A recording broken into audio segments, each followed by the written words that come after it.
I get to talk about Larry. A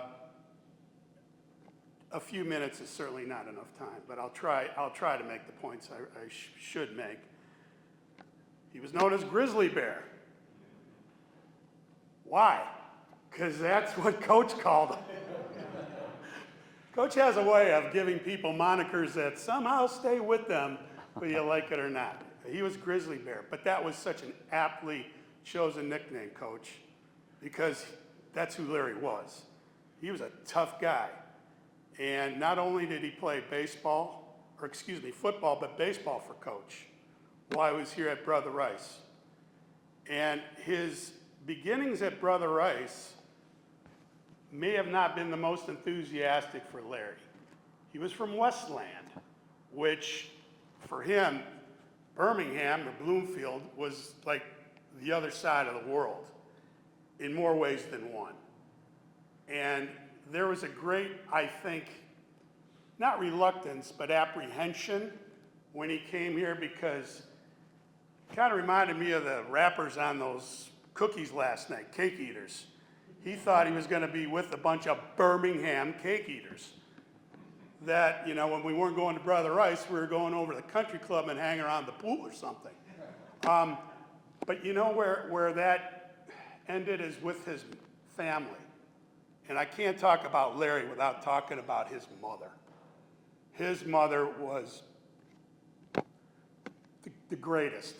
And there's guys in this room who were with me when we were at Larry's house when his mom treated us just like family.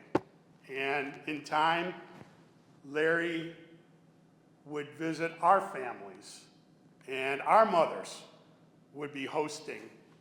And his mom insisted at first on Larry coming to Brother Rice because his mom wanted Larry to have a great education. But at the same time, Larry was a gifted athlete. His mother wanted the best for him in that regard. And Brother Rice athletics at that time were well known as being excellent. Well, it's not athletics, it's the coaching. That's what makes it great. And his mom knew enough about Brother Rice to convince Larry to come here. She would drive him all the way from Westland. And I don't know if you remember the car, it was this old maroon deuce and a quarter. What a distinctive car. But in time, not only was Larry a student here, but so were his brothers, Mickey and Dennis. They all came to love Brother Rice. So at first, Larry's apprehension with the kind of people he was sort of expecting here, that evaporated. He got to know us, especially the guys on the team. And that made all the difference. Larry embraced Brother Rice as much as anybody in this room. He loved the school. He loved the sports. He loved the coaches. And I know that because he was one of my closest friends, along with two of the other folks that I see in the stands, or excuse me, the pews, that I won't incriminate by mentioning their names. They know who they are.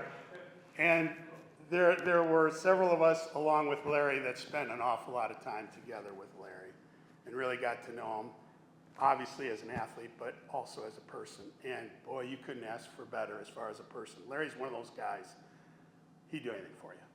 He really would. And as I said, I could go on and on. I know we have other brothers we need to talk about, but I do want to mention just kind of a quick story. And Father, I hope the Lord has humor, because if he doesn't, I'm in big trouble. On one of our infamous runs back from the Pancake House, I don't know how it got to be this way, but it was a race for who knows what reason.